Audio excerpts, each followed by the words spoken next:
Hi students, कैसे हो आप सब। आज के इस वीडियो में हम लोग सॉल्व करने वाले हैं class 10 mathematics equation of straight line के ऊपर बेस्ड एक क्वेश्चन। और ये क्वेश्चन हमें एक सब्सक्राइबर ने ही सेंड किया है, तो उस बच्चे को प्रॉब्लम रहा होगा इस क्वेश्चन में।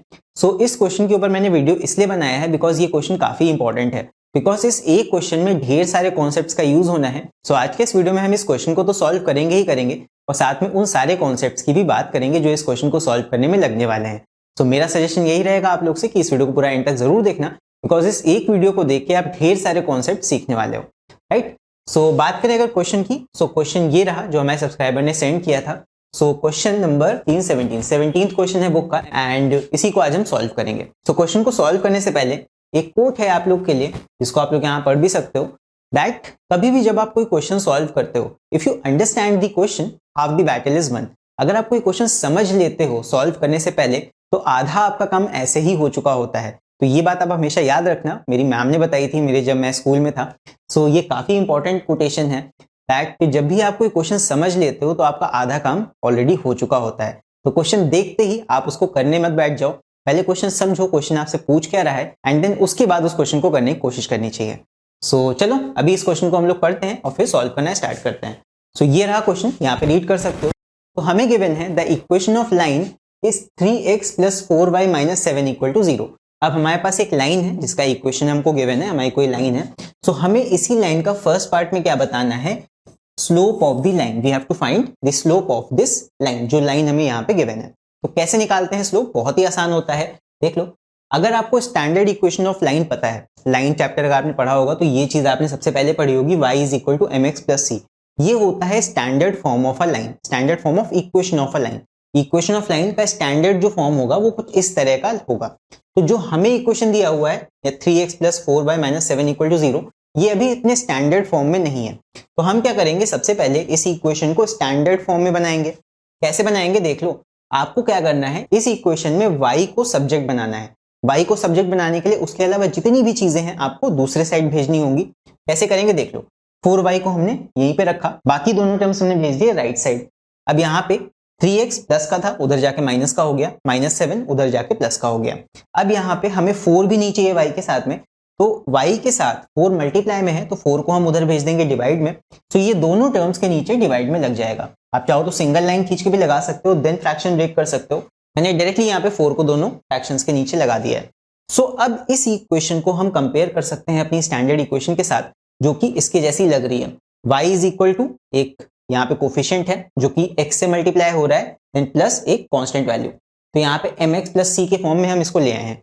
अब यहाँ पे m जो होता है वो होता है हमारी लाइन का स्लोप, और c क्या होता है, y intercept of the line. ठीक है, तो यहाँ पे हमें y इंटरसेप्ट तो पूछा नहीं गया है, हमसे पूछा गया है स्लोप ऑफ लाइन। तो स्लोप ऑफ लाइन आप यहाँ पे देख लो कितना दिख रहा है, x के साथ में है -3/4, तो -3/4 ही हो जाएगा हमारा स्लोप ऑफ लाइन। तो हमारी लाइन का स्लोप कितना आया, स्लोप इज इक्वल टू -3/4। तो फर्स्ट पार्ट का आंसर हमने बहुत ही आसानी के साथ देखो निकाल लिया है। हमारी लाइन का जो स्लोप है, the slope of the line is equal to -3/4। तो यही हो जाएगा हमारा फर्स्ट पार्ट का आंसर। आई होप समझ में आ गया होगा ये कैसे निकाला हमने। अभी इसके बाद हम बात करते हैं सेकंड पार्ट की। तो सेकंड पार्ट टफ है, इसको ध्यान से समझना, ठीक है। तो यहाँ पे सेकंड पार्ट में है the equation we have to find, इसके पहले फाइंड था, find the equation of a line. अब ये लाइन वो लाइन नहीं है जो फर्स्ट पार्ट में हमसे बताई गई थी, यहाँ पे एक दूसरी लाइन है जिसका हमको इक्वेशन बताना है।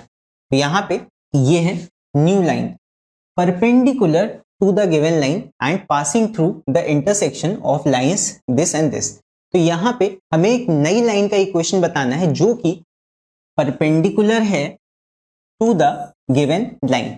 अब इस बात को थोड़ा ध्यान से समझते हैं। मान लो ये जो मैंने यहाँ पे बनाई है ये हमारी गिवन लाइन है, गिवन लाइन जो हमें फर्स्ट पार्ट में लाइन दी थी वो हमारी गिवन लाइन है।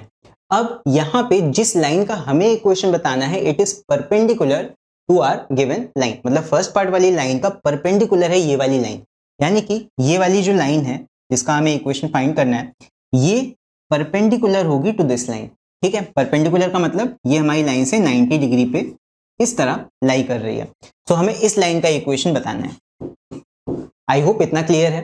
फिर आगे है and passing through the intersection of the lines this and this. अब ये दो लाइंस हैं, इनका क्या मतलब है, हमारी लाइन एक पॉइंट से होकर गुजर रही है जो कि इंटरसेक्शन है दो लाइंस का, और वो लाइन कौन कौन सी है, ये वाली और ये वाली, ठीक है। तो कुछ इस तरह का सिनेरियो है, ये जो रेड कलर वाली लाइन बनाई है इसका हमको इक्वेशन बताना है। तो इस क्वेश्चन को हम टुकड़ों में सॉल्व करते हैं। पहले हम बात कर लेते हैं पहली चीज की। तो हमारी जो लाइन है, the equation of a line perpendicular to the given line, इससे हमें क्या इंफॉर्मेशन मिल रही है? देखो, जब भी कोई लाइन या तो पैरेलल हो सकती है या तो परपेंडिकुलर हो सकती है, या उनके बीच में कोई एंगल भी हो सकता है, ऐसा भी हो सकता है। बट हम दो केसेस की बात करेंगे।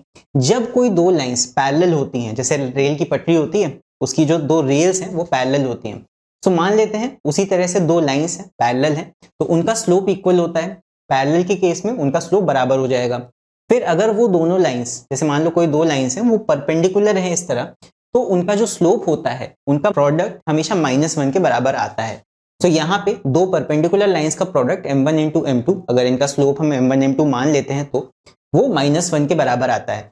इसको अगर हम सिंप्लीफाई करके लिख दें तो m2 is equal to -1/m1। इसका मतलब क्या कि अगर दो लाइंस परपेंडिकुलर हैं और हमें एक लाइन का स्लोप पता है, तो दूसरी वाली लाइन का स्लोप हम कैसे निकाल सकते हैं? -1/m1 करके, ठीक है। -1/m1 आप रख दोगे, आपको सेकेंड लाइन का स्लोप बहुत ही आसानी के साथ मिल जाएगा। कब? जब दोनों लाइंस परपेंडिकुलर होती हैं या 90 डिग्री पे होती हैं। एक लाइन ऐसे है, एक लाइन उसके परपेंडिकुलर इस तरह है, तो आप दूसरी वाली लाइन का बहुत ही आसानी से स्लोप निकाल सकते हो बाय यूजिंग दिस फॉर्मूला। तो हम यहाँ पे दूसरी वाली लाइन का स्लोप निकाल लेते हैं, रेड वाली लाइन का, बिकॉज हमें ये गिवन लाइन का तो स्लोप पता है। ये हमने फर्स्ट पार्ट में निकाला था -3/4। सो इस वाली लाइन का स्लोप, इसको हम मान लेते हैं m2।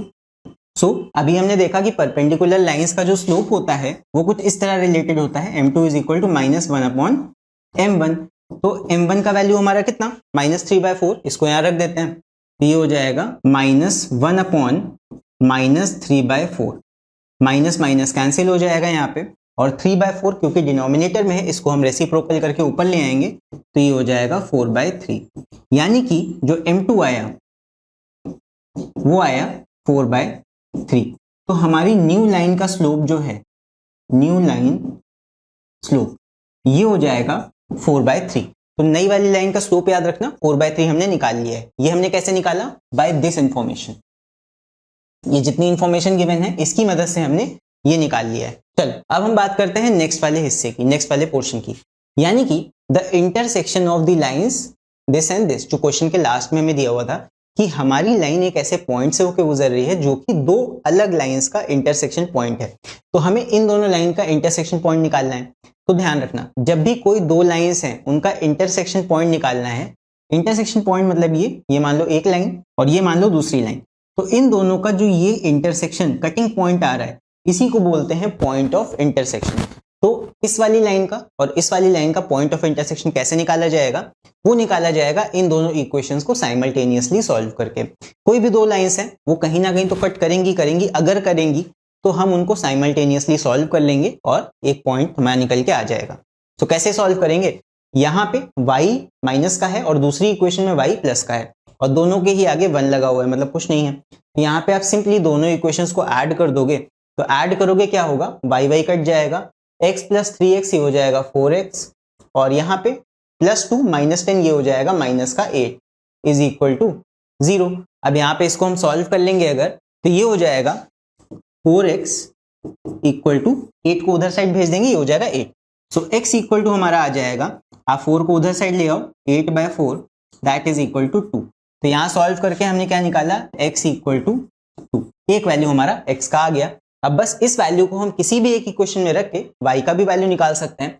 तो इसको हम पुट अगर करेंगे, फर्स्ट इक्वेशन में पुट कर देते हैं, सिंपल है वो। तो यहाँ पे हो जाएगा 2 - y + 2 इज इक्वल टू 0, यानी कि 2 + 2 4 और -y, तो -y को उधर भेजेंगे, y का भी वैल्यू कितना आ जाएगा? ये आ जाएगा हमारा 4। तो यहाँ पे मैंने इसको सॉल्व कर दिया है सही से, यहाँ पे देख लो आप, ठीक है। तो x का वैल्यू 2 आ गया, y का वैल्यू 4 आ गया, यानी कि हमारा पॉइंट ऑफ इंटरसेक्शन कितना आ गया? वो आ गया 2/4। यानी कि जो दो लाइंस हमारी थी, जैसे मान लो ये दो लाइंस जो थी, इन दोनों लाइंस का जो पॉइंट ऑफ इंटरसेक्शन आया वो आया 2,4। सो अब कहानी कुछ ऐसी है कि ये हमारी गिवन लाइन थी जो कि हमें फर्स्ट पार्ट में दी हुई थी सबसे पहले, और इस लाइन का इक्वेशन कुछ ये था।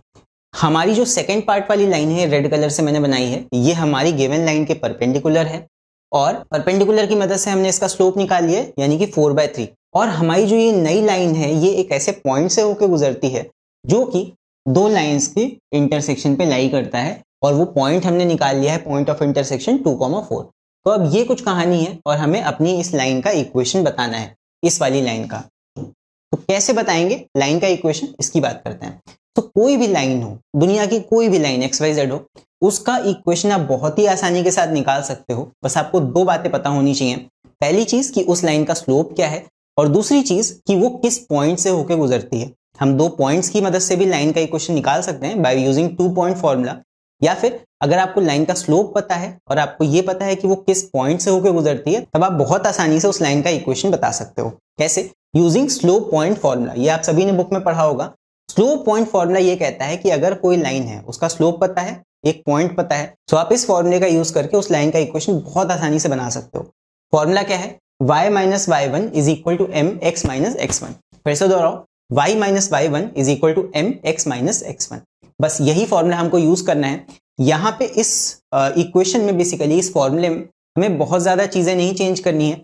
हमें क्या करना है, हमें बस यहाँ पे x1 y1 का वैल्यू रखना है। x1 y1 क्या होगा? वो पॉइंट जहां से हमारी लाइन होके गुजरती है। और ये जो m दिख रहा है, ये m क्या है? ये हमारी लाइन का स्लोप है। तो बस इतनी चीजें हमें यहाँ पे इस इक्वेशन में रखनी है और हमें लाइन का इक्वेशन मिल जाता है। तो हमें दोनों बातें पता लग गई हैं। यहाँ पे देख लो, यहाँ पे हमें ये भी पता है कि हमारी लाइन का स्लोप कितना है, वो है 4/3। और हमें ये भी पता है कि हमारी जो लाइन है, न्यू लाइन, वो किस पॉइंट से होके गुजर रही है, वो ये पॉइंट है। यानी कि x1 y1 हो गया, ये x1 हो गया 2, y1 हो गया 4, और m कितना हो गया? m की वैल्यू हो गई 4/3। ये सारी चीजें हमें पता है। बस अब यहाँ पे इसको पुट करके हम बहुत ही आसानी से निकाल सकते हैं इसका इक्वेशन। तो अब इसको पुट करते हैं। तो यहाँ पे हमारी लाइन का जो स्लोप है वो इतना, पॉइंट हमारा ये है x1 y1। बस यूजिंग स्लोप पॉइंट फॉर्मूला लिखा हमने। फिर उसके बाद x1 y1 की जगह हमने वैल्यू रख दिया। x1 का वैल्यू 2 और y1 का वैल्यू 4, और स्लोप हमारी लाइन का कितना था? 4/3। अब यहाँ कंफ्यूज मत होना, वो पुरानी वाली गिवन लाइन का स्लोप मत रख देना। जो नई वाली लाइन है हमारी, उसका हमें स्लोप रखना है, विच इज इक्वल टू 4/3। तो यहाँ पे हम सब रख देंगे। अब बस इसको सॉल्व कर लोगे, सिंप्लीफाई कर दोगे, आपका लाइन का इक्वेशन बनके तैयार। बस यहाँ 4/3 है, 3 को ले आओ लेफ्ट साइड मल्टीप्लाई में, तो ये हो जाएगा मल्टीप्लाई होकर 3y minus 12 is equal to 4 को मल्टीप्लाई कर दो, ये हो जाएगा 4x माइनस 8। और उसके बाद सारे टर्म्स को एक साइड ले आओ। कोशिश करना जिधर x वाला टर्म है, पॉजिटिव x टर्म, उधर ही सारे टर्म्स ले आओ। तो हम सारे टर्म्स को राइट साइड लेके आएंगे। यहाँ पे है 4x माइनस 8, हम 3y को इधर लाएंगे तो माइनस 3y आ जाएगा, माइनस 12 को इधर लाएंगे तो ये प्लस 12 हो जाएगा। बस इसको सॉल्व करके लिख दो, तो ये हो जाएगा 4x माइनस 3y, और नंबर्स को आपस में सॉल्व कर दो, बस वही सॉल्व हो पाएंगे। तो प्लस 12 माइनस 8, ये हो जाएगा प्लस का 4। तो बस ये आ जाएगा हमारा फाइनल इक्वेशन, जो प्रॉपर इक्वेशन है। ये स्टैंडर्ड फॉर्म में नहीं है, बट हमने इसको सिंप्लीफाई करके जितना हो सकता था उतना सिंप्लीफाई करके यहाँ पे लिख दिया है। तो यही हमारा लाइन का इक्वेशन है। सो फाइनली जो क्वेश्चन था हमारा, हमने दोनों पार्ट्स का आंसर देखो निकाल लिया है। फर्स्ट पार्ट हमें स्लोप निकालना था, -3/4 हमने निकाल लिया, और सेकंड पार्ट में हमें नई वाली लाइन का हमें इक्वेशन बताना था, वो भी हमने यहाँ पे बता दिया है। सो आई होप आप लोगों को ये क्वेश्चन अच्छे से समझ में आ गया होगा। अगर कहीं पे भी कोई डाउट हो तो आप मुझे नीचे कमेंट्स में लिख के पूछ सकते हो, और इस वीडियो को अपने दोस्तों के साथ भी शेयर करना, बिकॉज ये एक वीडियो काफी सारे कॉन्सेप्ट्स आपके क्लियर कर देगा। तो चलो मिलते हैं फिर अगले वीडियो में। अगले वीडियो में कुछ नया टॉपिक देखेंगे, उसके बारे में बात करेंगे। Till then take care, see you and bye bye.